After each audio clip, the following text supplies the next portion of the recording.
Good morning, Milla. Good to see you.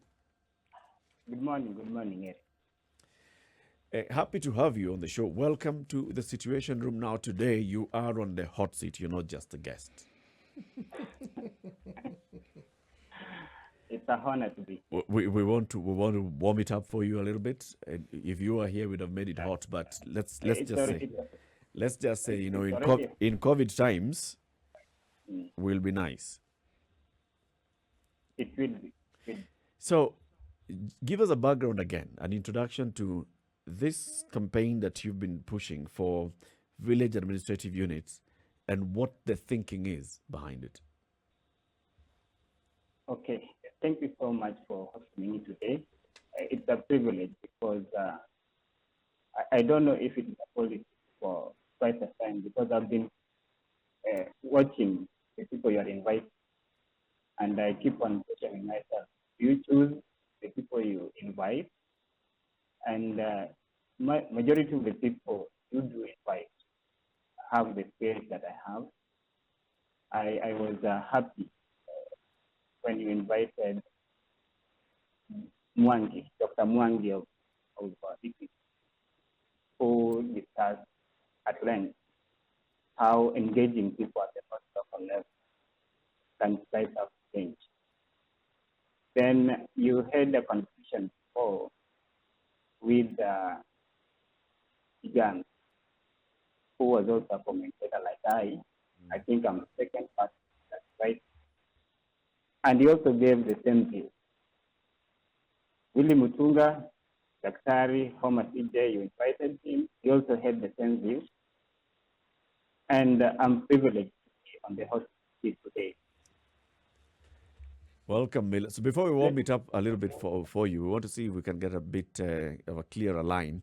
So have a conversation with our producer John, and then we get on to the conversation. So Mila has been pushing for what we are saying, village units where people come and participate in this. Now, the County Government Act already has this provision, and it says public participation as entrenched in the Constitution needs to happen at county level in the decision making at the county level. So the County Government Act creates some structures of administrators and going all the way to village councils, and then counties then go and pass their own laws in the counties. For example, Makueni has the law on how the public would participate in creating all these structures. The thing I wonder about Milan, we want to hear from him, is how different would this be? Already, there have been questions about the level of engagement in public participation in very many counties. People talk about, okay, so really, what is the threshold? At what point can you say we subjected the budget through public participation, or a particular bill through public participation? Well, I think in the way we see it now, it's a suggestion and it's something that is filled because it needs to be done. It's a requirement, and so you do it. But I think and I would hope that it gets to the point whereby you realize that for this thing to be able to work, then you actually need the genuine participation of the public, the genuine suggestion from the public for ideas that they feel could actually work. So it doesn't become something that you put in there because it is required, but it becomes something that you use because you realize that you actually cannot do without it.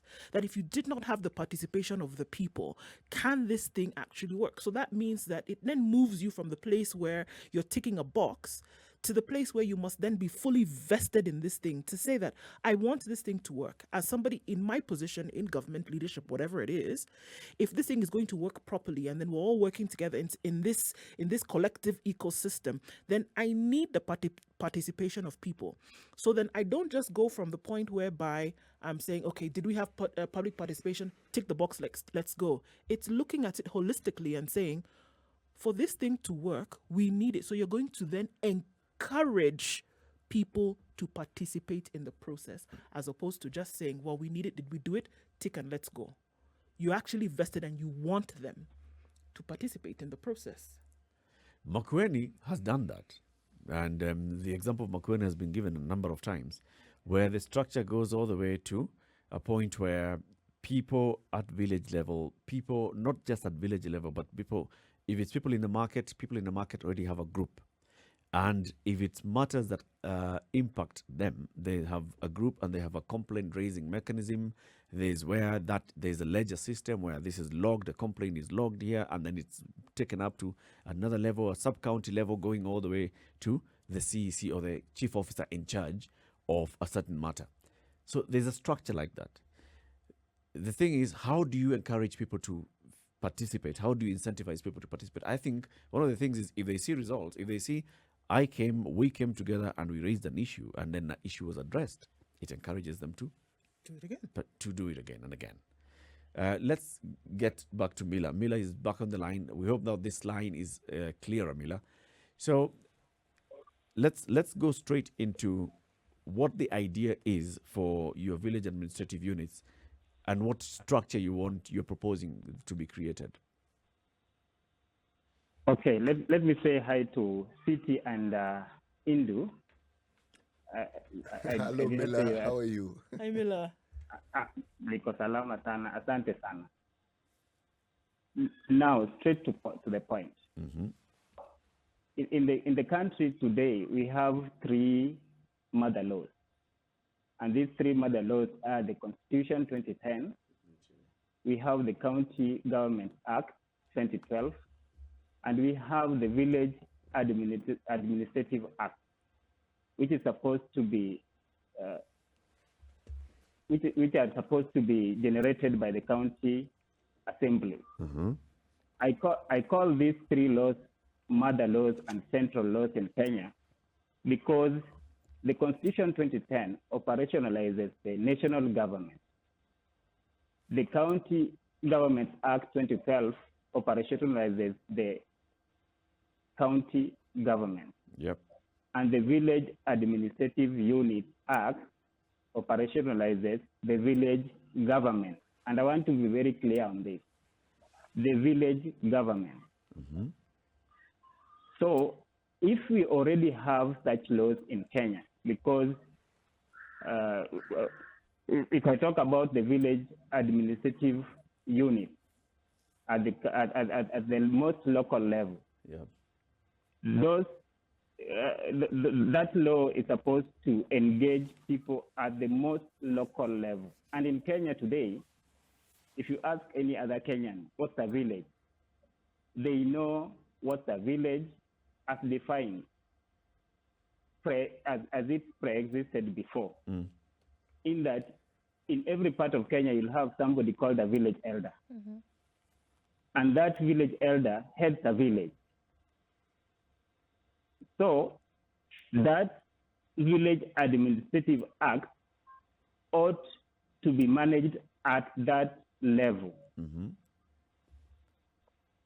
And one of the things that I want to sensitize Kenyans on today is that the County Government Act 2012, Part 6, that talks about decentralization, the decentralized unit, clearly gives the county government power to engage with the community and develop those particular laws, and specifically the Village Administrative Unit Act. Now, what is happening at our counties today is that a number of counties that have developed that law have chosen their own way and developed a law that makes a village be the size of a sub-location. Uh-huh. Now, if a village is the size of a sub-location, you confuse Kenyans and they define them in those laws as villages headed by village administrators. Ideally, by law, the village administrators ought to be the current village elders. Mm-hmm. Now, what is the reason that the county governments are giving for making a village the size of a sub-location? They are saying that there is no money to pay village administrators stroke village elders today to facilitate development at grassroots level. But if you're arguing against that, Miller, the size of a Yes. village, now think about a sub location. This is where we're talking about having a chief, a sub chief. Yes. I think this is in order. If you go to any village, you'll find a sub chief. Are you saying that you think a village should be much smaller than that? No, not that I think. Kenyans know what a village is. If anybody lives in Kenya, they know what a village is. They know our Essentially, village is Miller, headed you're by a saying village a elder. village is not a sublocation, A village is not a sublocation. and a sublocation is not a village. And a sublocation is not a village. A sublocation is a collection of several villages. Yeah. So we should make laws at that level that engages the. And let me clarify. And these are the changes that we want to make, that we want to propose. That those changes be made on the County Governments Act 2012. Because when we proposed this, it was in law, but there are improvements that can be made on the law so that it works. Because we are suggesting that the structure at the village government level should be standardized. I don't mean it should be. If it is standardized, you can improve, you can customize it at your village level, but it is standardized within the law, just like the County Government Act is standardized across the country through the Constitution of the Constitution of Kenya 2010. So it should be standardized at the level of County Government Act 2012, so that across the country there's a standard system that works for all the counties.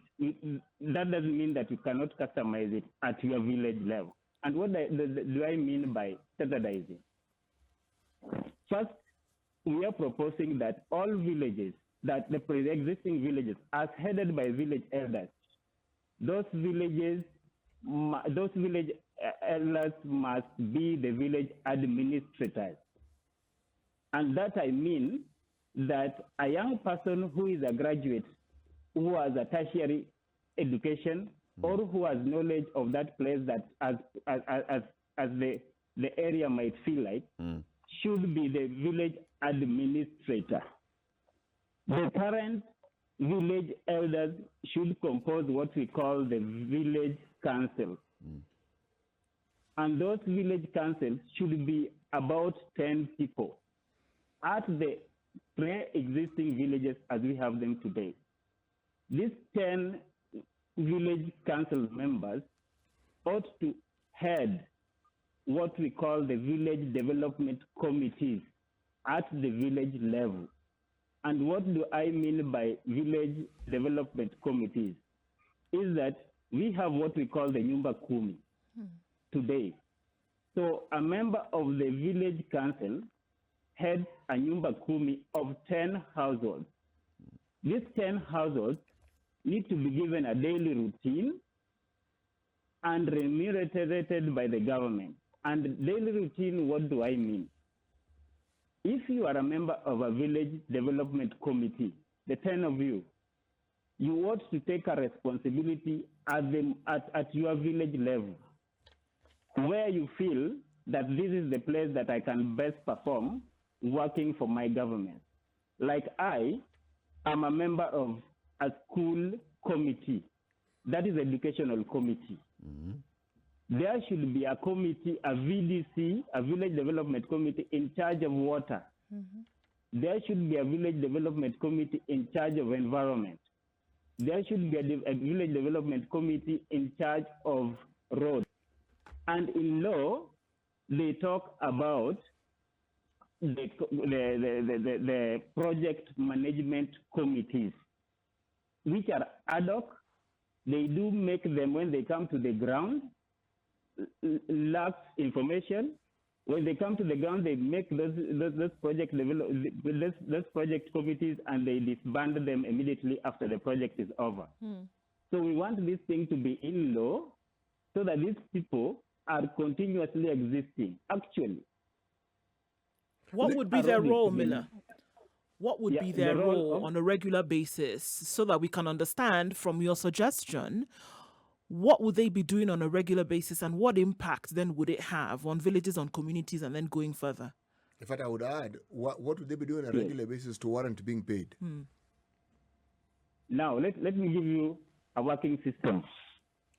If you look at educational sector, up to the village level, you have what we call the board of management. That is what I call the village development committee in charge of education. If I go to a village, if I go to a meeting to discuss educational issues at that most local level, across the country, am I not entitled to get allowances? And do they, if are not entitled, do people get allowances for sitting in those committees at the most local village in their villages? If they do, what is the reason why they are paid? And if education, if people can be paid at that most local level, they are paid allowances, why can't it happen to the other sectors? Milla, let me get you. Let me see if I understand what you're saying. You're saying that the model that is used in school management boards is the same sort of model that you're saying could be replicated with other issues that are of concern within the community. Is that what you're saying? Exactly. And so when you say remuneration, you're referring to an allowance that one is given, for instance, when they go for a meeting, not like a monthly salary. Yes. Not at all. Not at all. Allowances that you are given, because when you go to those meetings, if you have, we know, before there were public barazas that Kenyans used to go to. Yes. But those barazas still exist, don't they, Milla? My point is, they do exist, but how many people go to those barazas? How many people go to those barazas? What are the reasons Because that people don't go to the barazas? Is it because they're not earning a shilling? No. People realize that they go to those meetings and they discuss development issues, but their views are not considered. That's why we want it to be low. Their views are not considered. They suggest issues there, but they are on air. Tomorrow you are surprised. It is different with the educational system where when you are seated there, you make an issue, it is coordinated so well. What you say, it's being implemented. Now, who should be the driver of this movement? I mean, you have an MCA, all right? Yes. Now, No. I'm not a sitting MCA. No. I'm saying you have an MCA. We have MCAs, all right? Yes. Now, should an MCA be the driver of this particular thinking and movement? Should it be the chief? Should it be the MP? Should be the ward administrator? Should it be, as you say correctly, the people within the village? Who should drive this particular movement so that it actually gets to the point where it is actionable and we actually see it working? That is where I was coming to. Thank you. That is a wonderful question. You know, when we are discussing BBI, and I've supported BBI all through, and I still support it today.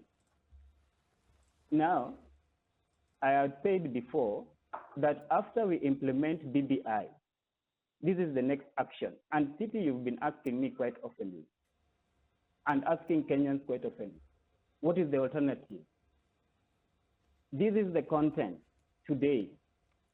After we implement BBI, this is the movement that all Kenyans must participate in this process of owning their sovereign power. It is not a movement of a few people sitting in a boardroom. It is a movement of Kenyans owning the process and taking individual responsibility. We are not going to write papers, put them in laws, and then come impose them on Kenyans. If I'm going to give you a responsibility as a person in charge of water at the most local level, you must understand that responsibility from the point when it is being started to the point when it is now being implemented. So it is a community-driven initiative. All Kenyans must be part of it. All Kenyans must contribute to it. All Kenyans must coordinate it. And all Kenyans, after it being put into law, all Kenyans must take individual responsibilities within the laws that will be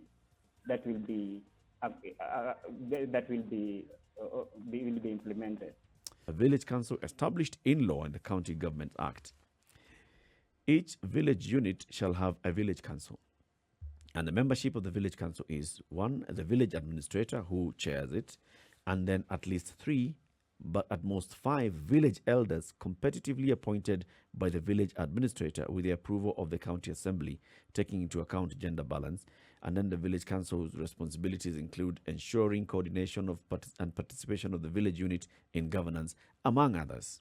Now, we're having a conversation with Milla Menga, our listener from Siaya, who is a forum coordinator for the village-focused local development. And Milla, you're pushing for a better governance of this particular structure. If the question that I want to ask before I go to the next one is, this current structure that we have that's established in law, where there's a village administrator, there are village council, there is even a ward administrator, what's wrong with it? What's not working? Thank you, Eric. It has a lot of gaps. And this is a case where the architect does not live in the house. And then the person in the house feels that he can make changes and make improvements in the house. This is okay. But it has a lot of gaps. Let me share with you figuratively. Mm-hmm. Assume you have a bottle of your favorite drink. Let me say it's Coca-Cola or Fanta. You know, when you put it down, it's done. But assumes that the top of the bottle is the one that is on the ground. That bottle, it can easily fall. Mm-hmm. And that is the situation we have in the country today, where at the most bottom level, it's very weak. It has a very thin structure, and it is not structured very well. Then you come to the county government, there's a bit of improvement. That is the category. Then when you go to the top, it is made as a masterpiece. But so show me those weaknesses at the village level, because I can see the law creates the village council, and says the village council shall comprise the village elders and the village administrator, and then those are the people who shall coordinate participation of people in the village on matters of governance. Where is the weakness there? Now, one, if you look at what like they're saying, not less than 3, not more than 5 of village elders will form part of the village council, and they will be appointed by the village administrator. Why is somebody appointed by the county public service appoint people who are going to sit in the village council? We want those people sitting in the village council elected by the people. Mm-hmm. We want people sitting in the, like when you go to school, the people sitting in BOM are elected by the people. Why do we want these people elected, Milla? Why? What's the reasoning behind that? What?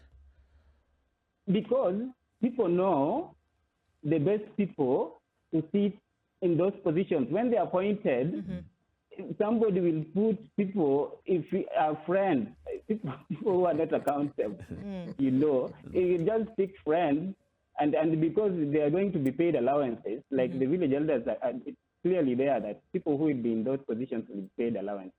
People will pay people who cannot do nothing, I tell you, because there's money to be. Milla, I want to ask you this question. Huh? You have a village that you come from, okay? I'm using this as an example, all right? Now, do you think that if you were to talk to people in your village that they believe, or would you believe that they are of the mindset or they are of the belief that A, they are willing to find solutions to their own problems, or do they want solutions brought to them? What would you think is their mindset? Currently, and that's why we are doing this sensitization. Yes, currently. Currently, people do not take responsibility as much as they should. That's why you hear people talking of government all the way. They just talk about government. Mm-hmm. And we need to do this sensitization systematically. So what you're proposing, No. if I understand Yes. at this point, and what you and I are discussing, is getting people to change the way they look at things. You're calling for what we call a behavior change intervention, which only takes place when you've actually changed the way people think. What would we need That to is do it. to get them to change from this thing of waiting for someone to bring the solution to them, and to actually do it the other way around, to have a solution to their problems which they want to push up? Because if we elect people and the mindset hasn't changed, nothing will change. You know, this is a process. It's not an event. And let us get cognizant of that. This is a process that it is going to be painstaking for people to realize that they must take responsibility. They must know that they are part of the government. And somebody can only be part of the government if that person has a responsibility within the government. So like if I am a member of, I want to repeat this example. If I am a member of a BOM in a local school, people challenge me at the most local level. And they tell me, why is our school not performing well? I want them, when they challenge me as why our local school is not doing well, I need to challenge that person. We appointed you as a member of a committee in charge of water. Why are we not having water within our village? So that everybody has a, Go ahead, Milla. so everybody has a responsibility. We want all adult Kenyans to have a responsibility within the government. We have a lot of Kenyans who are, sorry to say this, and I always repeat it, who are saying they're unemployed, they're jobless. We want to engage these people, take a responsibility within the government, and do something meaningful. Okay. Yes. So, Milla, are you then saying that because we've had this debate, oftentimes we ask ourselves, is it that people at an individual and then forming community level are just not interested in the way things are, or they feel as if their voice is not strong enough? So you've given a brilliant example now, of somebody will ask the question, why did this school not perform well? And they know that they have a duty to ask, duty of responsibility to question. But then what happens when it comes to things that then have to deal with governance? Why is this road like this? Why have you operated in this manner? Are you saying that they don't participate at that level because they are not being given the opportunity to represent and or be represented? They are not participating because there are no structures in law to allow them to participate. I want you to get me. Let me repeat this because I will stick on this until Kenyans get me. We have a prototype within the educational sector where we have a committee at the most local level. And Eric asked something that I will come back to. So when we have a committee in charge of education at the most local level, when there's something wrong in the school, we know it is so and so who is the chair of this school, and our school is not doing well. That is why you find people, when a school is not doing well, they go to school and they chase the headmaster. Now tell me, when things are not doing well in water, in the water sector, whom do you go to chase? Your MCA. Do they? Now look at it. Now look how far the MCA is. Yeah. Look at how far the MCA is. But you see, this is why I'm How saying the often- MCA, Milla, because Yeah. the issue of water provision has been devolved, right? Water management companies are actually owned by the county governments. They are private, yes, but the county governments have a lot of say in the composition of the board of the water company. If your MCA is active and there are issues about water provision in your ward, and they take it to the assembly, the assembly can then raise those issues with the executive, and the executive can raise the same issues with the water company. That's the whole purpose of having a representative. And that's what I'm saying, that in what we are proposing is that we have what we call a ward intergovernmental forum, just like we have a county intergovernmental forum.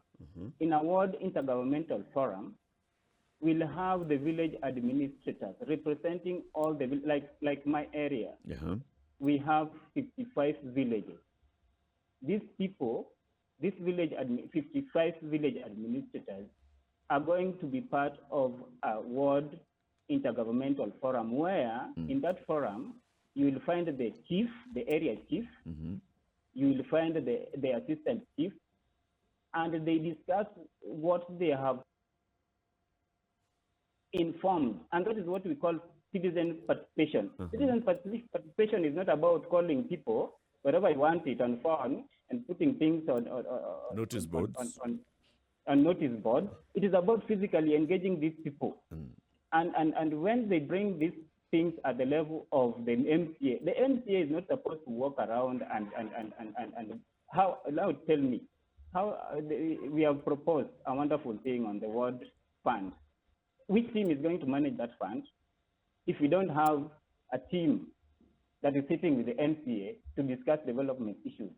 That is where people will realize that 8 million is not much. Then they will realize that now we've used this 8 million that we are given at our ward level, and we still have a number of things to do. Then they will start to mobilize other resources. Yeah? But when you leave it, without that structure, and these are new things that we are proposing that should be in law in the County Government Act.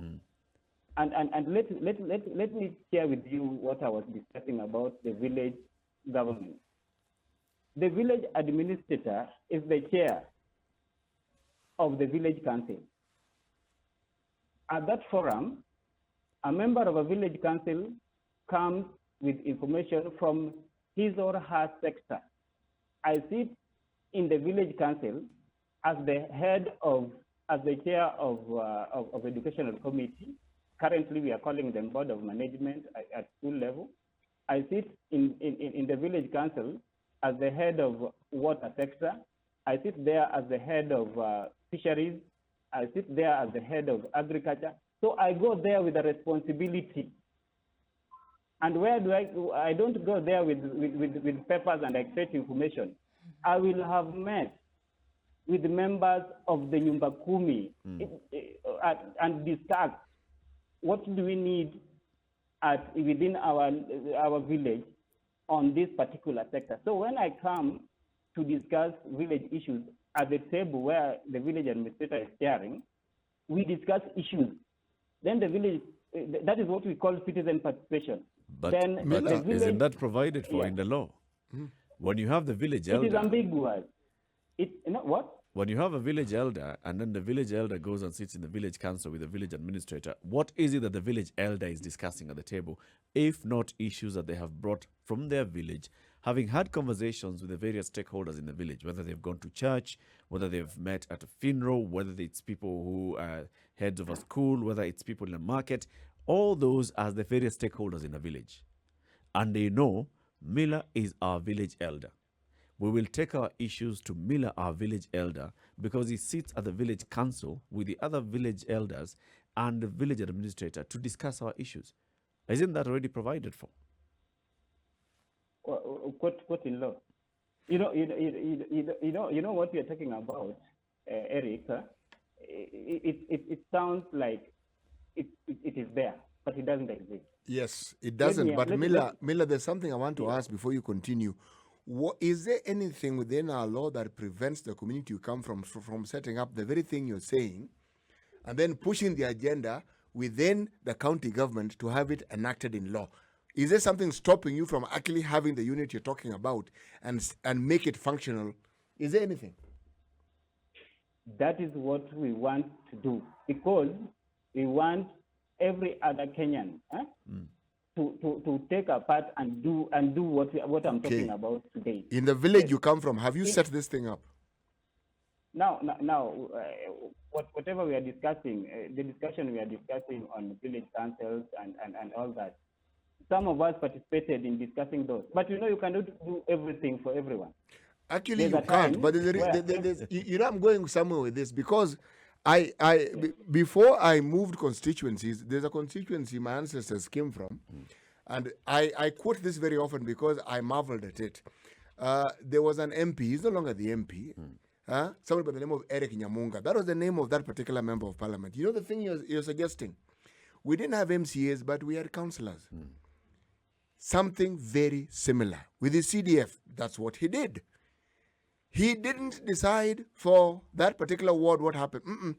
The councillor who had been elected by the people had the mandate to talk to the people about what they thought was a priority. And the money that they got, they knew this is what we have received. This is how we're going to divide it up. All he did was go about trying to determine whether those projects had actually been done according to the plans that they had. Now, it was up to the people who came from that particular ward to make that determination. Then came an even better structure, that is the county system. I don't think at that time this particular member of parliament had the structure we speak of, but he knew to work with the structure that existed. Now, we have an even better structure. I am saying this. In the absence of a structure, it is still possible to implement and start something that actually works. Actually, my argument is that we do not have an absence of a structure. Yes. Milla wants to over-legislate. There's already a structure in a village. People who work at a market have a structure. They have a committee. They have a chairperson of a market. They know the secretary of a market. People who work in whatever area in the village, they already know one another. The border riders, they have formally their own. organized. Yes. These structures already exist. Then the structure above that now, when it comes to administration has been brought all the way by law up to village level where there's a village elder. Structure exists. Now, it's for the people to understand that there's a structure that brings administration up to village level and engage with that structure. We cannot say that we need to legislate so that the people start engaging with the structure. People just need to engage with the structure. Milla. Now tell me, Eric. I've never seen anywhere in law where public barazas is written. I've never seen anywhere in law where Nyumba Kumi that I define as village development committee exists. Let me read you a part of the law that mentions those things that you're asking. Section 21 of the County Governments Act. Modalities and platforms for citizen participation. B. Town hall meetings. Now you can interpret town hall meetings to mean barazas. It's in law. Now, what we are discussing, Yep. What we are discussing is a situation where that ambiguity in law is what, because a town hall meeting can be a meeting of two people. It happened with just recent, before our night document went to Parliament. It can be a meeting of 3 or 4 people, and it is a town hall meeting. We don't want that. We want a case where if you are having a meeting, it must be a structured meeting where people are involved and they know that, for example, I don't want to be in a village where one person, let me tell you what is happening in the country today. For the public participations that we talk about. You will find in a village only 3 people who are excited about chasing for tenders, going to that meeting. Majority of Kenyans do not go for that meeting. Why? And they go because they are not sensitized. They need to be. This is a movement that we want Kenyans to understand. Because what happens when you want a revolution? Do you start a revolution from air? Do you start a revolution from an informed background?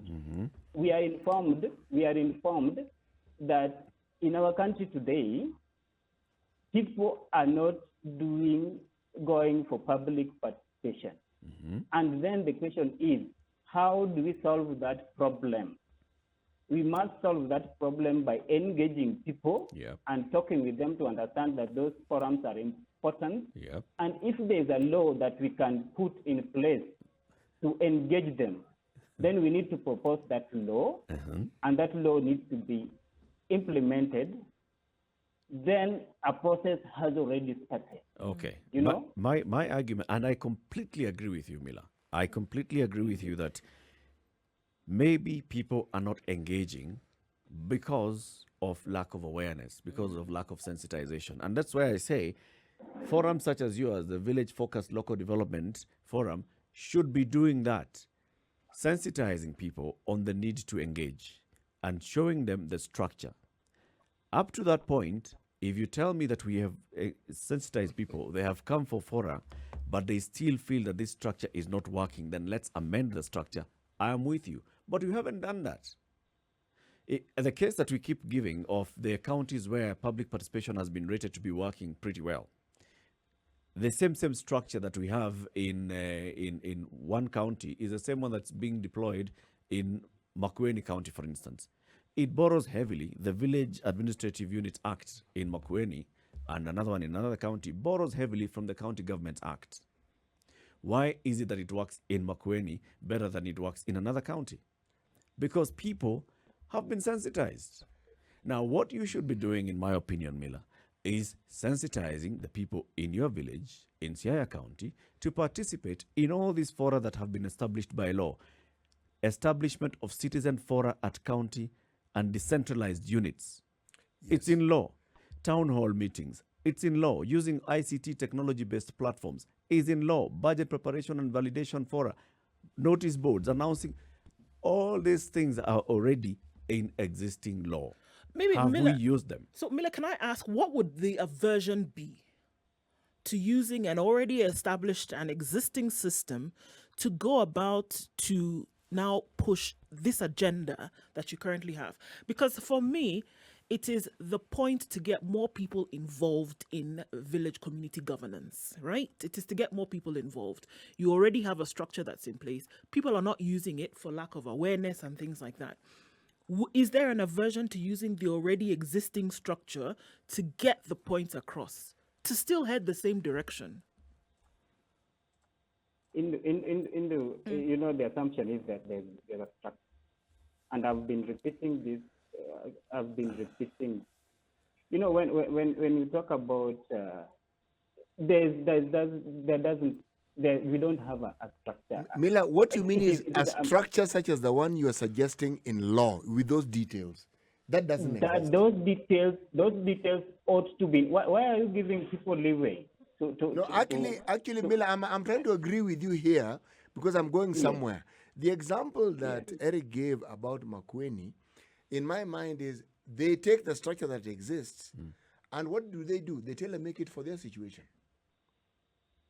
And you are saying the details that you've suggested. I like your details, but I keep asking, Milla, is it not possible to start with something that you can actually do? Because to legislate it, this same MCA is the same person who's going to be needed to take that thing to the assembly for it to be legislated. Don't you think the same people will need to implement the same law. Yes. But let's take a break now and say goodbye to our audience on KTN Home. You've been with us since 7 o'clock. This conversation with Milla Menga continues into the next hour. We want now to engage the people. It's a public participation forum. Okay, what do you think? Do you agree with the proposals that Milla Menga is making? Let's create a structure that ensures there is better public participation. What is the look, shape, sound of that structure? That's a conversation we're having. Spice FM KE is on 94.4 in Nairobi. Mombasa, it's 87.9. Kisumu, 102.5, 96.0 in Nakuru. Eldoret is 96.7. Nyeri, 90.9. And Malindi, 97.7.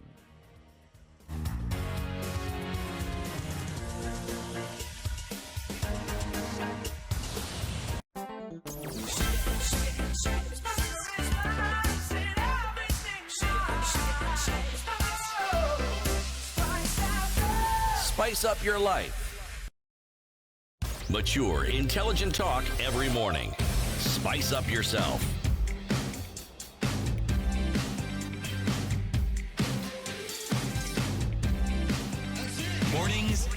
done right. 94.4 Spice So, before we take a FM, look at something in Nairobi. about 3 minutes, again, you were raising a point with Milla. I was saying that what Milla is suggesting is like an end product. All right? You don't start with an end product. You start with something that will get you to where you want to go. And how you do it, Ndu suggested it. Look, you sensitize people so that they can take responsibilities at that very basic level for their own lives. But Milla, there's someone who's participated with us and has been on that seat of yours, somebody by the name of Dr. David Bukusi, who agrees with you completely. He says the responsibility mindset must change and start becoming personal. People must start taking responsibility for where they stay, what they do, and what they want to be able to acknowledge that others can help them grow their visions, but ultimately all must take responsibility. Every person. At that local level. And so long as it says when influential people who occupy these positions are the same ones who continually cry Serikali's idea, we end up with whole villages and regions who simply thrive in learned helplessness.